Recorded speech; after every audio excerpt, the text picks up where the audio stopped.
اب اگر کوئی چاندی کی اور ہے تو صاف کریں گے تو چاندی بنے گی، سونا تو نہیں بنے گا، اور سونے کی اور ہے صاف کریں گے سونا بنے گا۔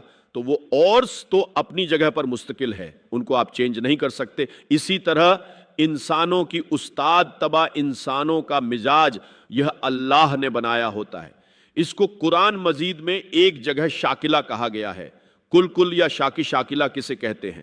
ہمارے مصری لوگ جو ہوتے ہیں، جب کوئی شاید ڈھالنی ہوتی ہے تو اس کے لیے پہلے پیٹرن بناتے ہیں، اسے پاٹن کہتے ہیں۔ پاٹن مصری لوگ پاٹن کہتے ہیں۔ انگریزی میں پیٹرن ہے، سانچہ پہلے بناؤ گے تب اس میں اس دھات کو پگھلا کے ڈالو گے تو وہ اس کی شکل اختیار کر لے گا۔ وہ سانچہ جو ہے ہر شخص کی شخصیت کا سانچہ اللہ نے الگ الگ بنایا۔ موٹی موٹی تقسیم یہ ہے۔ ایک تقسیم وہ ہے کہ جو باصلاحیت لوگ ہوتے ہیں، ایک ہے عام آدمی جس کے اندر کوئی خاص صلاحیت ہے ہی نہیں۔ ان کے بارے میں تو میں کہا کرتا ہوں کہ وہ زندگی نہیں گزارتے بلکہ زندگی انہیں گزارتی ہے۔ ایک تو وہ لوگ ہوتے ہیں ان کا کوئی ہدف نہیں، کوئی مقصد نہیں، بس کھانا پینا، جو حیوانی تقاضے پورے ہو گئے، دن رات دھرم دھندے میں لگے ہوئے ہیں۔ آگے کوئی ہماری زندگی کا کوئی حد ہے، کوئی مقصد ہے، کوئی نسلن ہے، کیا ہے؟ کوئی ہائی آئی ہے، کوئی آئیڈیالوجی ہے، وہ آدرش ہے، اس کو ہندی میں آدرش کہتے ہیں۔ تو یہ تو ہے ہوا مناس جو قرآن کی روح سے انسان کی شکل میں حیوان ہے۔ لہو ظلم بل اول، یہ تو چوپایوں کے مانند ہے، بلکہ ان سے بھی گئے گزرے، اس لیے کہ چوپایا تو پیدا ہی اس سطح پر کیا گیا ہے، اسے پیدا کیا ہے ان خان تک، اور پھر یہ ہے کہ سطح پر زندگی گزار رہا ہے۔ تو ایک جو ان میں صلاحیت کچھ ہے، اب اس میں سے دو طرح کے لوگ نکلے۔ ایک وہ کہ جن کے اندر ایک نیکی اور بدی کی تمیز موجود ہے، اندر حص ہے مورل لا جسے کانٹ کہتا ہے، جو کچھ سوچتے ہیں، غور کرتے ہیں، چیزوں کو دیکھتے ہیں تو اس سے نتیجہ کرتے ہیں۔ بزبرا جیسے کہ حضور نے فرمایا میرا دیکھنا عبرت کا دیکھنا۔ یہ لوگ وہ ہوتے ہیں کہ جو اپنی سلیم فطرتی کی وجہ سے اور سلیم عقلی کی وجہ سے خاک و کائنات کے قریب پہنچ جاتے ہیں، یہ صدیقین ہوتے ہیں۔ یہ وہ لوگ ہوتے ہیں کہ ان کے کانوں میں کسی نبی کی آواز آئے گی تو فوراً لپٹ کر قبول کریں، نو ہیسیٹیشن واٹ سو ایور۔ کیوں؟ کہ وہ تو وہی کہہ رہا ہے نبی جو ان کے اپنے دل میں ہے۔ دیکھنا تقریر کی لذت کے، جو اس نے کہا میں نے یہ جانا بھی گویا یہی میرے دل میں تھا، اس نے تو میرے دل کی بات کی ہے۔ ایک وہ لوگ ہوتے ہیں کہ جن کو ان چیزوں سے دلچسپی نہیں ہوتی، کھیل کود، یہ وہ، بھاگ دوڑ، کشتی شکار، یہ وہ، اس میں لگے ہوئے۔ ان کے اندر کی فطرت کے اوپر ایک کرسٹ آ گیا ہوتا ہے، بہت سخت قسم کا، اوپر چھلکا کہے کیا کہے، کرسٹ تو ان حقائق کی طرف توجہ نہیں ہوتی۔ میں نے آپ کو بتایا تھا جدید سائیکالوجی میں پہلی قسم کے لوگ انٹروورٹس کہلاتے ہیں، دوسرے ایکسٹروورٹس کہلاتے ہیں۔ تو ان کو حقیقت کی طرف دلچسپی نہیں، بظاہر سے دلچسپی ہے، بس یہ وہ لوگ ہوتے ہیں کہ جن کا یہ کرسٹ کسی جذباتی بات سے پھٹتا ہے۔ جیسے حمزہ کی مثال دی میں نے آپ کو۔ کنیس نے کہا کہ آج تو ابو جھل نے آپ کے بھتیجے کے ساتھ بہت برا سلوک کیا۔ اب 6 سال گزر گئے تھے، بھتیجے کی بات پر کبھی توجہ ہی نہیں کی۔ بھتیجا کہہ کیا رہا ہے یہ، حالانکہ انتہائی محبوب بھتیجا، انتہائی محبوب، بس اس کہنے کے اوپر گھر میں داخل نہیں ہوئے، سیدھے گئے۔ کمان ماری ہے دے کر جبو جھل کے سر پر کہ تم نے میرے بھتیجے کے ساتھ یہ سلوک کیا، اور فوراً کہا اچھا میں اس پر ایمان لایا، آؤ کرو مقابلہ۔ یہ اسلام کی کیفیت تھی، یہی حضرت عمر کی تھی۔ انہوں نے اپنی بہن میں جو عظمت دیکھی کہ عمر چاہے ہمیں ہلاک کر دو، اب ہم اس دین کو چھوڑنے والے نہیں، چونک کر کھڈا ہو گیا۔ عمر یہ کیا ہے؟ یہ صفے نازک میں یہ عظمت ہے۔ تو یہ تو ہم گفتگو کر چکے ہیں۔ آج میں ایک اور اعتبار سے بات کر رہا ہوں، وہ یہ جو آیات میں نے آج پڑھی ہے، ان میں انسانیت شناسی کا ایک اور پہلو سامنے آتا ہے۔ انسانوں کی شخصیتوں کی مختلف استاد، اس میں خاص طور پہ ذکر کروں گا۔ مولانا مودودی نے اپنے تفیب القرآن کے مقدمے میں بڑی اہم بات کہی، بہت اہم بات کہی، کہ قرآن مزید ایسی کتاب نہیں ہے جسے کوئی شخص اپنے اسٹڈی روم میں یا ڈرائنگ روم میں آرام سے بیٹھا ہوا وہ پڑھتا رہے، سمجھتا رہے، ڈکشنری دیکھ لی، یہ دیکھ لیا، یہ مینول آف ریولوشن ہے، یہ انقلاب کا لائے عمل ہے۔ جب تک آپ اس انقلابی عمل میں شامل نہیں ہوں گے، اس کی اصل حقیقت آپ پر منتکشف ہی نہیں ہوگی۔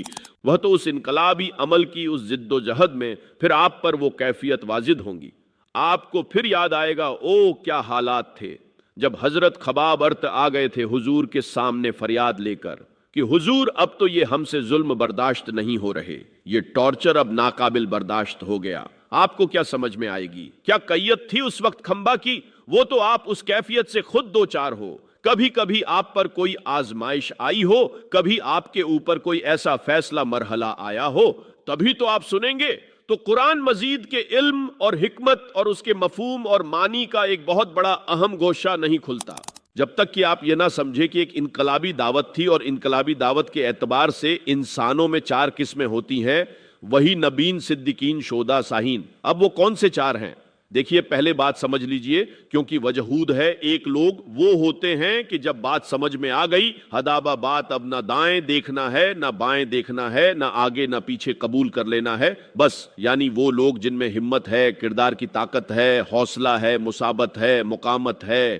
ایک وہ لوگ یہ نہیں دیکھتے کوئی اور بھی چل رہا ہے کہ نہیں چل رہا, کوئی چلے تو چلے, نہیں چلے, مجھے تو چلنا, مجھ پر تو حق واجب ہو گئی, بات ختم ہو گئی. اب کوئی مفاد, کوئی چودھراہٹ, کوئی حیثیت, اس کو نہ اندیشہ پہنچ جائے, اس کو نہ خطرہ ہو جائے. جیسے کہ عیسائیوں کا وفد آیا تھا تو 2 بھائی تھے ٹاپ کے, ان کے بڑے اسف, تو وہ جب حضور نے مباہلے کا چیلنج دیا تو پھر بھاگ گئے, رات چلے گئے. ورنہ 70 افراد کا رجل کا وفد آیا تھا. واپسی پر ایک بھائی, چھوٹے بھائی کے گھوڑے نے ٹھوکر کھائی, اس نے کہا ہلاک ہو جائے وہ دور والا. بڈھے نے کہا یہ دور والا تم نے کسے کہا ہے؟ کہا محمد کو معاذ اللہ مت کہنا, یہ وہ تو نبی ہے. کہا پھر نبی ہے تو مانا کیوں نہیں تم نے؟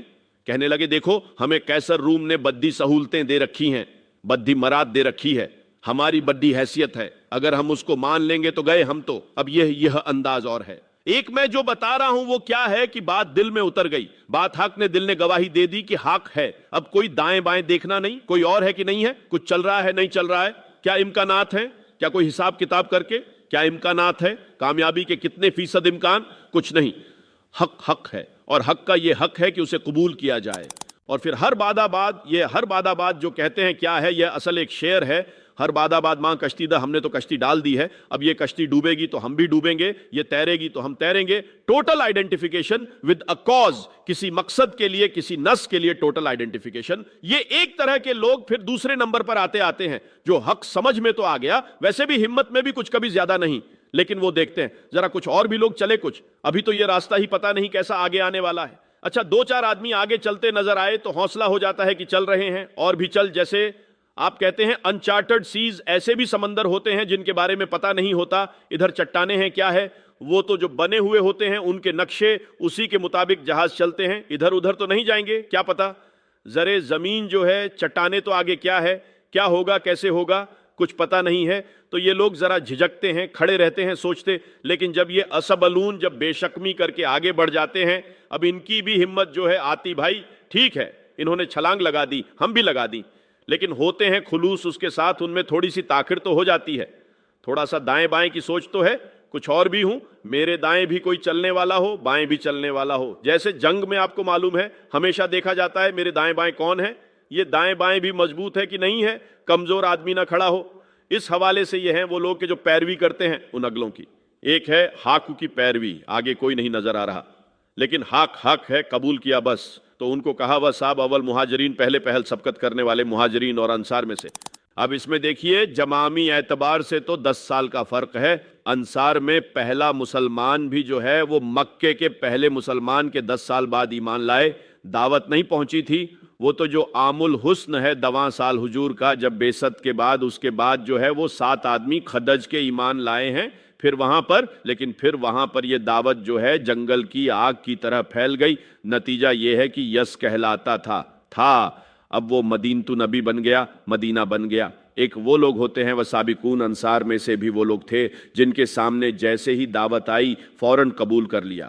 وہ سابق میں سے تھے, چاہے ابو بکر سے 10 سال جونیئر ہو گئے, لیکن یہ کہ بہرحال ان کے سامنے جب بھی دعوت آئی ہے اس کے اعتبار سے ان کا وہ جو رد عمل تھا وہ کیا تھا, حاضر صابن, اول مہاجرین و انصار. یہ صابن اولون مہاجرین میں بھی ہے, انصار بھی وزن تبان. اور وہ لوگ جنہوں نے ان کی پیروی کی لیکن خوبصورتی کے ساتھ کی, انہوں نے پورے دل کے ساتھ پھر ان کی وہ کر تو رہے ہیں, پیروی کر رہے ہیں. آگے چلنے والوں کے جو ہے ان کے تو رتبے جو ہیں پھر بہت بڑے آگے ہیں, بہت ان کے رتبے ہیں سوا. لیکن یہ کہ بہرحال یہ بھی خلوص کے ساتھ چلنے والے, صحیح چلنے والے, پوری شخصیت کو لے کر چلنے والے ہیں. فرمایا رض اللہ عنہ, یہ 2 کیٹیگریز تو وہ ہے جن کو اب یہ سند اللہ دے رہا. اللہ ان سے راضی ہو گیا, وہ رن, اور وہ اللہ سے راضی ہو گئے. اللہ سے راضی ہو جانا اس دنیا میں بھی,